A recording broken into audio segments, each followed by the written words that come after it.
If you're thinking that it's going to be warm when you come to Florida in the winter, you could be in for a rude surprise.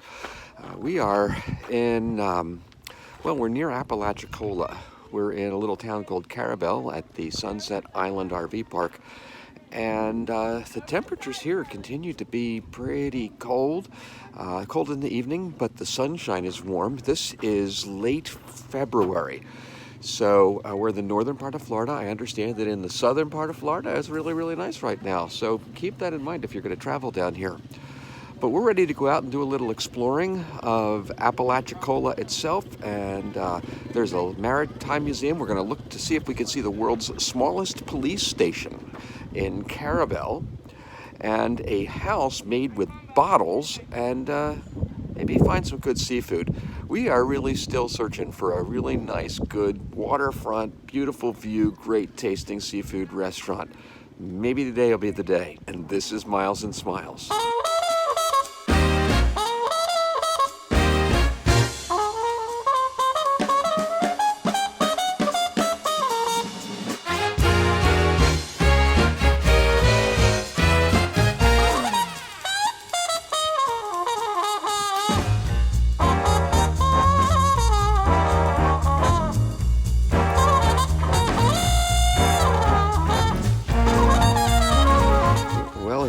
At the Carabelle Bottle House. It looks like this is actually somebody's home, but the sign says they're open 24 hours a day, 7 days a week. Just come on in, but don't let the dogs out. Just one of those kind of unusual things that you find on the road.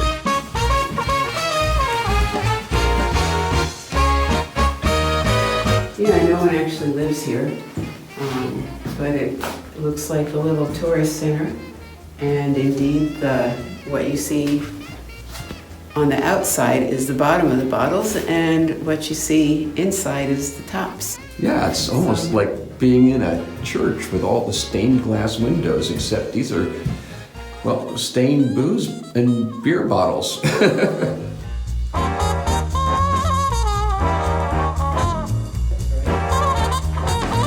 Pretty cool.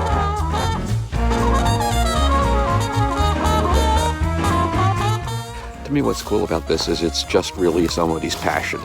Someone got an idea. I'm going to build a bottle house.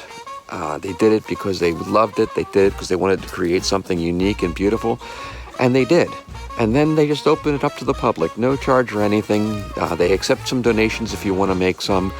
But if you're coming through the Forgotten Coast, as they call this part of Florida, up near Carabelle, find your way here. It's worth a stop.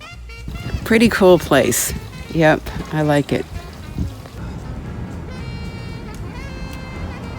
Right here, the world's smallest police station in Carabelle, Florida.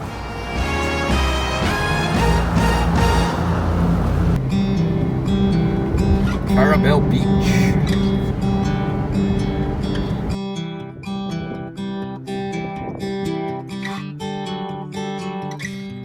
Things are looking up at the Crooked River Lighthouse. Yeah, that was bad.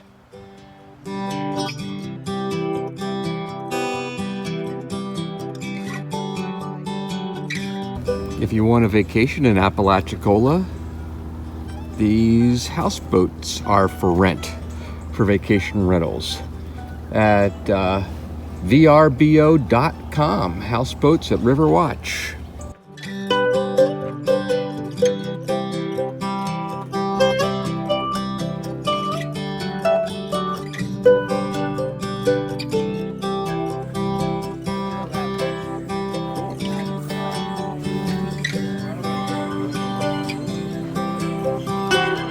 One of the reasons I've been wanting to come to Apalachicola is because I've been reading a series of books by Dawn Lee McKenna called the Forgotten Coast series. Really, really good detective stories, very much set in this Florida Forgotten Coast setting. And in the books, there's two places where the detective goes to eat. One is Boss Oysters, and unfortunately, during Hurricane Michael, Boss Oysters was destroyed, and so the restaurant is closed forever.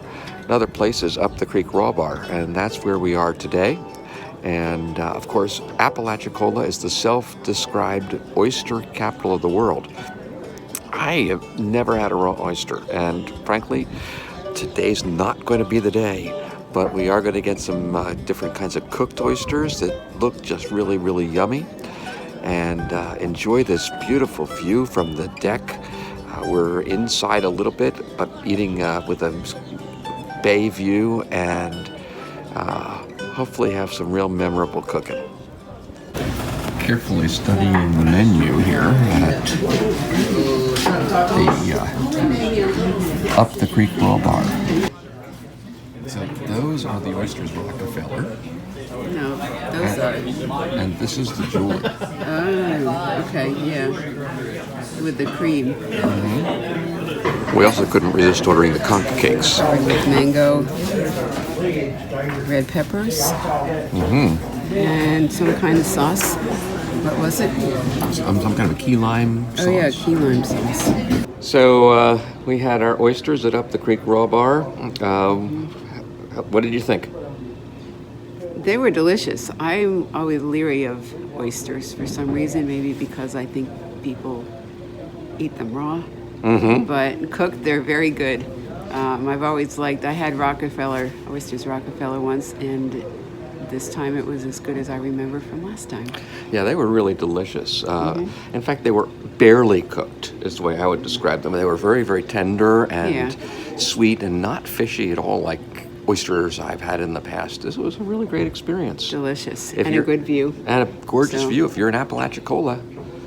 Up the Creek Raw Bar.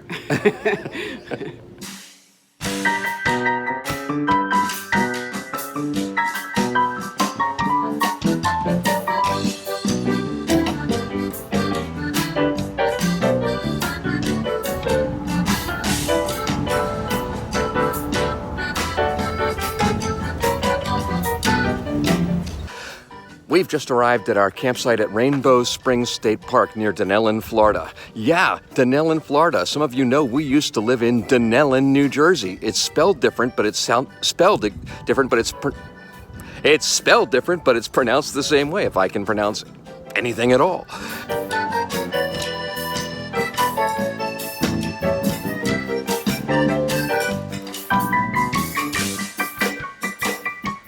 One of the realities that you face when you're doing extended RVing is life happens. You get rainy days and you get sunny days. You get warm days, you get cold days. And then there's all the other things you have to do. Yesterday was a rainy day and we spent most of it just doing life stuff. I worked on our income taxes. Kathy did some editing for her job. We did laundry, all that kind of stuff. Today's also supposed to be a rainy day. Nice morning, it's about 70 something, and it's going to get colder the rest of the week. And we're expecting thunderstorms starting around 1 or 2 this afternoon. So we're going to try to take advantage of this little window of opportunity and take a bike ride down and see the Rainbow River. Crystal Springs is a state park now, but it used to be a tourist attraction, privately owned. Back before the big amusement parks opened up in Orlando and in Tampa, people would come to Florida and visit the natural habitat, although this wasn't all that natural either. They planted it to make it tropical and attractive, blended that with the natural crystal clear waters of the springs at a constant 72 degrees. People would come to see the gardens, to go tubing in the river or kayaking and enjoy. Fortunately, the state of Florida thought this was a valuable enough reality to preserve. And so it's now been opened again as a state park. You can still go tubing, you can still go kayaking, and you can still enjoy the natural beauty of the beautiful Rainbow River. How's the water? Not too bad to the hand. Probably colder on the toes. Yeah, I don't see anybody swimming. Oh, look, there's a cormorant catching a fish out there. I hope I can see it. It's too far away for the camera. Oop, there goes the fish. It's down the throat.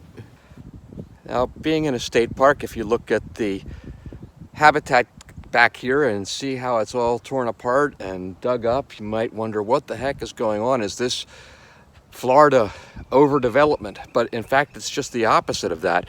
This is habitat restoration, because this area was planted in tropical plants and so forth that weren't really native to this particular area of Florida. It was done for tourism. The park system, now that they own it, are trying to take out the non-native plants and also to thin out the underbrush so that native Florida plants can grow again, and so that the wildlife that's native to this area can come back and have a healthy life. Well, the predicted rain has arrived, and so back to working on taxes and maybe doing a little cleanup in the RV, and heading out to Walmart and doing some grocery shopping. Yeah, it's a good day for that. Finally, some sunshine. Now we're going to explore the main area of Rainbow Springs State Park.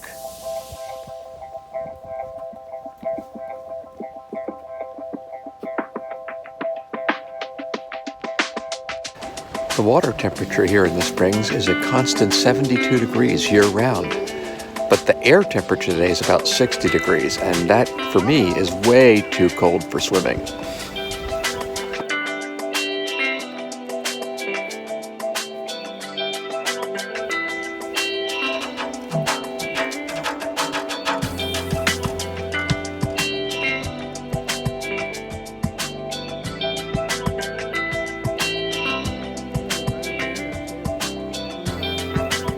I hope we can pick it up in the video, but what's really amazing about the spring here is how clear the water is. It is crystal clear, absolutely pure water that's been filtered by the limestone rocks and then emerges in this spring at the rate of thousands of gallons a minute.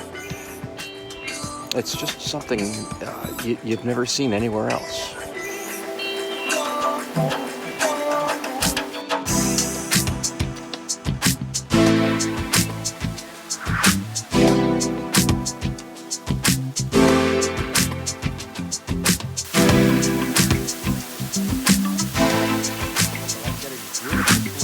The interesting thing about these waterfalls is that they're all man-made. None of them are actually natural to this area. But back in the 1960s, when this was a privately owned tourist attraction, they built all these waterfalls and gardens. Now that the state park owns all of this, they're restoring some of it to more natural Florida habitat, but they've also left some of the original tourist attraction beauty to be enjoyed also.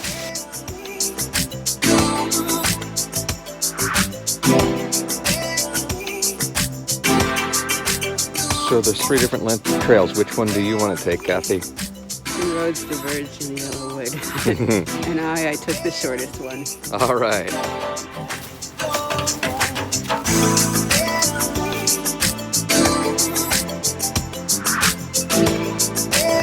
What do you think about this trail we're on? Well, I'm not colorblind. It shows, at the beginning, it showed 3 different color paths, and we wanted blue. All that we've seen is yellow. So, but the 3 colors, the 3 trails all follow each other till we get to the river. So we're hoping that we're not lost. We're taking the longest route. I don't think we are, but let's hope for the best. Yeah, I have a feeling that we might be on the longest route, but I think that they just saved paint and only painted 1 color until the trails diverge. Yeah, So you notice that suddenly we're on sandy path.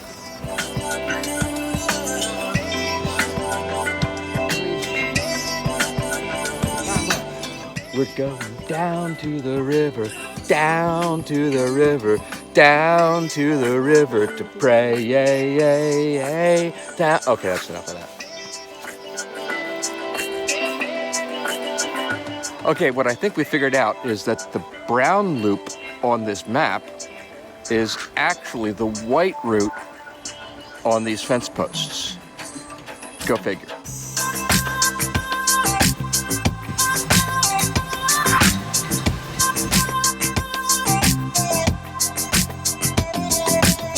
How are you liking the Florida weather, hon? I'm not experiencing Florida weather. I am experiencing New Jersey weather. I'm just located in Florida. It is cold and windy. The sun's warm, but I am really ready for a change in the weather.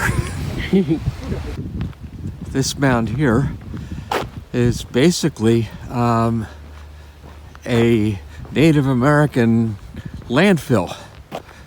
And they found oyster shells and bone fragments and pottery fragments and all kinds of other things when exploring this. And it makes me kind of wonder, what will they find when archaeologists thousands of years from now dig up our landfills?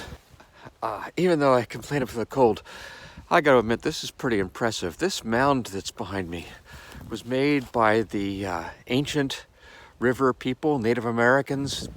We don't know exactly what it was used for, but they believe it was used for ceremonial purposes. They believe that it was used just as an observation point. It's over 30 feet tall, and it's made of oyster shells. Thousands and thousands and thousands and tens of thousands of oyster shells. They don't know how many years it took to build this mound, exactly why it was built, but they do know that people were here tens of thousands of years ago. They were just living their lives right here on the coast of Florida and left a little bit of it behind for us to discover years later. They don't know what happened to this group of people. They were gone several hundred years before the Europeans showed up in this area. It's all a mystery. How many steps, Kath? 52. 52. That's more than 52 steps. You go up and count them. Okay. And then double check on your way down. It's time to go back to the RV and start a campfire and have a nice warm night around the fire, I think.